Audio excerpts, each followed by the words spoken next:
Salut les chums, on est avec le Conseil des trappeurs laurentiens à l'école Saint-Joseph à Saint-Raymond. On va aller faire un petit tour en dedans, voir qu'est-ce qui se passe là-dedans. J'espère qu'on va avoir du fun aujourd'hui, qu'on va découvrir de nouvelles affaires. Personnellement, je connais rien dans la trappe, mais on va en apprendre. Fait qu'on est là pour ça. Let's go!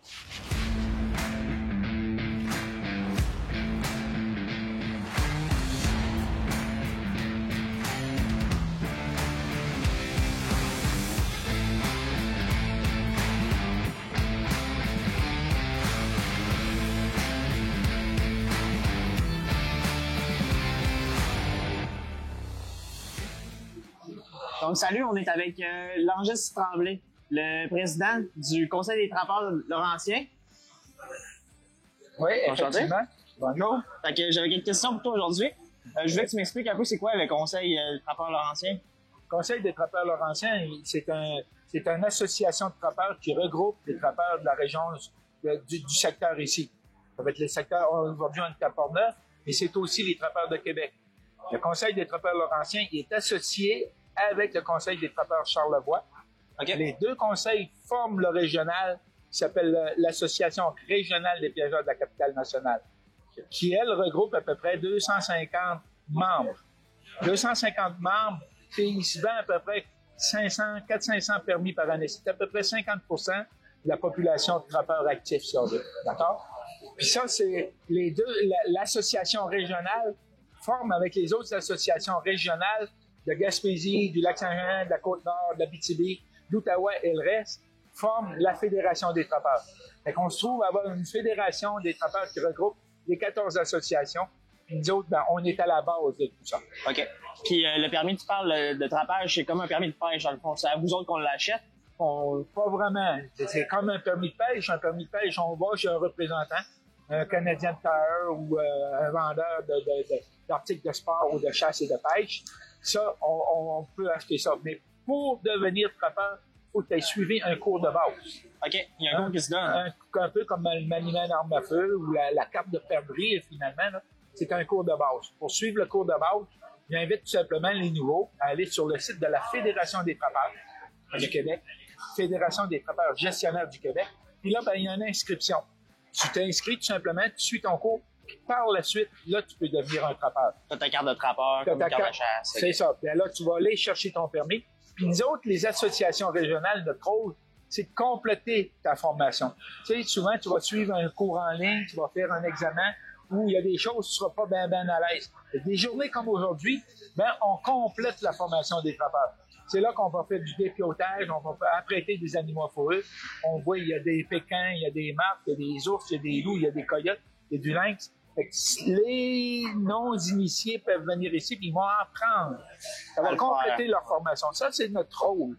Notre rôle aussi, c'est de représenter les trappeurs auprès de notre fédération ou auprès des différentes tables sectorielles.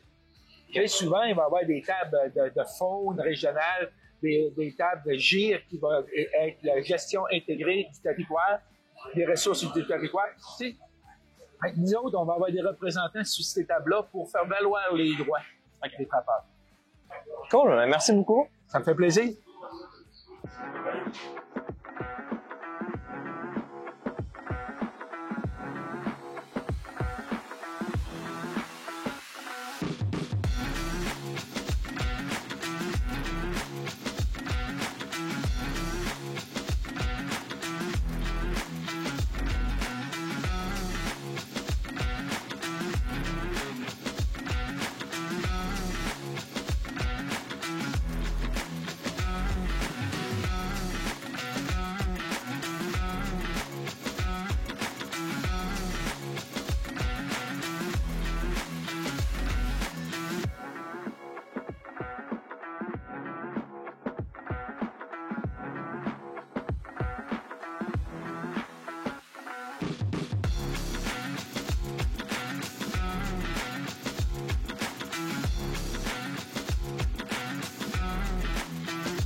Bonjour, mon nom est Claude Potvin, je suis taxidermiste depuis une vingtaine d'années. Ça fait environ 8 ans que je fais taxidermie comme hobby et non comme professionnel. Puis, je fais de la compétition. Qu'est-ce que j'entends par la compétition? On fait partie d'une association, on amène nos pièces sont jugées par des juges, puis eux autres, à l'aide d'une carte de pointage, nous donnent un certain pointage. Avec ça, on est capable d'aller chercher les rubans qui vont dire, ben, on peut changer de catégorie. Dans la compétition, il y a 4 catégories. Catégorie novice, intermédiaire, professionnel et maître. Suite à ça, avec notre carte de pointage, l'année suivante, on peut changer de catégorie parce qu'on était capable de passer des étapes. Le principe de faire de la taxidermie, c'est de redonner vie à l'animal. On commence par retirer la peau de l'animal, la traiter, que ce soit pour une peau tannée ou une peau pour la taxidermie, c'est le même procédé, sensiblement le même, qui est le tannage. Si on ne tanne pas notre fourrure, les problèmes qu'on va retrouver, elle va rétrécir énormément. C'est un procédé chimique. On n'a pas de procédés ancestraux comme certains utilisent à base d'œufs, c'est chimique. Quand je dis chimique, c'est pas des produits qui sont dangereux en tant que tels. C'est quoi les produits qui sont utilisés? On va utiliser le vinaigre comme acide, puis on va utiliser de la petite vache pour neutraliser. Du bicarbonate. C'est des choses qu'on peut rejeter dans l'environnement sans problème. Ensuite de ça, un coup que la peau, le gros du travail d'un taxidermiste, c'est la préparation de la peau pour aller la porter. Autrement dit, tu la reformes en animal, tu la réhabilles. On va réhabiller notre mannequin, qui est en uréthane. C'est des mannequins qui sont vendus comme ça. On a des mesures à prendre parce que c'est comme les êtres humains. On n'a pas personne qui ait la même physionomie. Dans le règne animal, ben, on a des mesures qui sont pratiquement toujours les mêmes. Et pour une tête de cervidé, on va toujours mesurer du museau, aller au coin de l'œil. Ça, c'est notre première mesure. Ensuite de ça, on va venir prendre une mesure autour des cervicales qui sont ici à la base des oreilles. Mais cette mesure-là, pour s'assurer que notre forme va fitter comme il faut avec notre peau, on attend que notre fourrure soit étanée, et on va l'étirer, puis on va venir prendre notre mesure ici. De là à là. Fait que là, on va s'assurer que la peau va bien fitter au niveau du mannequin. C'est un travail qui prend pour une tête de chevreuil, préparation. Quand la main rentre chez moi, aller jusqu'à la finition, c'est entre 35 et 40 heures de travail. Oh, OK, je comprends. C'est une bonne job. Ouais. Puis là, autrement dit, tu dis que tu prends tes mesures, fait que tu vas aller recouper les parties de la peau excédentes. Tu l'étires. Puis... On va l'étirer, on met de la colle dessus, on va l'envirer de l'autre côté. On va faire un premier fit test, voir si l'œil arrive à la bonne place, si le panache est placé à la bonne place, parce qu'on a des mesures aussi à prendre au niveau du panache. Point de la corne, aller au museau, les deux. Ensuite de ça, on a d'autres mesures à venir prendre avec un micromètre ici. On va venir prendre d'autres mesures. Du museau aller à l'arrière de la tête pour s'assurer que ça fit comme il faut. Faut pas qu'on se ramasse avec une peau qui est étirée. Sinon, on va se ramasser avec des animaux qui vont avoir l'air les yeux bien étirés par en arrière. Ah, OK, je comprends. Autrement dit, sinon, vas-tu modifier ton moule ou c'est la Oui, on peut modifier le moule. Comme je dis, si on a un 7 pouces et quart, puis on a besoin d'un 6 pouces et 3 quarts, puis dans nos catalogues, on ne l'a pas, ben à ce moment-là, on peut venir le couper, le raccourcir, comme on peut le rallonger. Lorsqu'on rallonge, on va utiliser de l'uréthane liquide. Fait qu'on va venir rallonger la distance qu'on a besoin. Après ça, on va revenir sabler. C'est un produit qui sable très, très bien. Puis on va pouvoir venir appliquer notre fourrure dessus.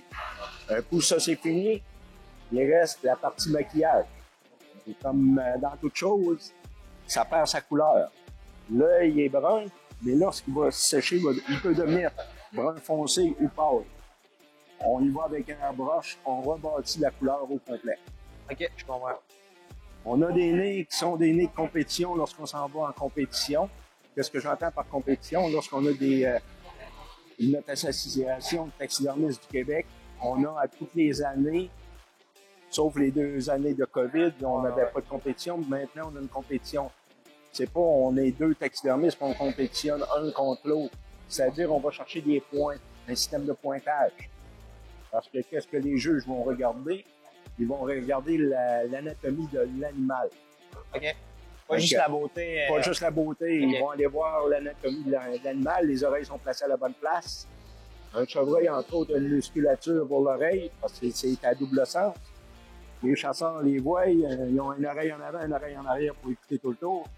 Fait qu'il faut rebâtir les muscles au complet, que ce soit un chevreuil, que ce soit un loup, que ce soit un pécan, tout est rebâti. OK. Ouais. Avec ta carte de pointage, ben là, à ce moment-là, c'est sur 100.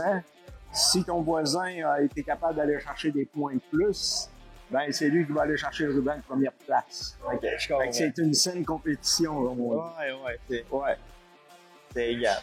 C'est une saine compétition. Ouais, parfait. Merci beaucoup. Ben c'est rien, ça m'a fait plaisir. Très bonne explication. Merci. Bon, donc on est avec M. Gilles Bradette. Gilles Bradette, qui lui fait les encans de fourrure. On voudrait un peu savoir, monsieur, comment ça fonctionne les encans de fourrure? Ben, ça fonctionne, les personnes viennent. Moi, j'ai une cédule de récolte un peu partout au Québec. Je récolte Québec, Mauricie-Boisfranc, toute la région ici, Saint-Raymond. Je récolte Chaudière-Appalaches, Gaspésie. OK. Moi, il y a du monde qui vient à la maison me porter des fourrures. Puis j'ai une cédule qui sort 2 fois par année pour aller chercher des fourrures pour apporter à North Bay pour l'encan. North Bay qui est en Ontario, c'est ça? Oui, c'est ça. OK. Puis eux autres, ils montent la fourrure comme un encan de voiture, mettons, ils vont montrer les fourrures, il y a des mises, puis... C'est ça. C'est vraiment juste ça, OK. Ouais. Puis toi, tu vis vraiment de ça dans la vie? Non, moi, c'est un hobby. C'est un hobby? C'est une passion, mettons. OK. Puis moi, je vends de l'équipement de piégeage au travers de ça. Je suis un passionné de piégeage. Puis je suis pour l'encan Forester depuis environ 6 ans. Là. OK. Puis ça fait longtemps que tu trappes? Ah, ça fait au-dessus de 40 ans. 40 ans, OK. Ouais. C'est bien, t'es un connaisseur. C'est longtemps. Cool. Ben, merci beaucoup, monsieur. Bienvenue.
Yes, la journée se termine. On a passé une super belle journée. Écoute, on a fait des tutoriels. Ils nous ont montré en live comment ça se faisait. C'était vraiment plaisant. On en ressort d'ici avec pas mal plus de connaissances sur le trapage. On va peut-être bien commencer à en faire bientôt. Moi et Phil, on est intéressés. Ma blonde en a même fait un, fait que vraiment une belle expérience.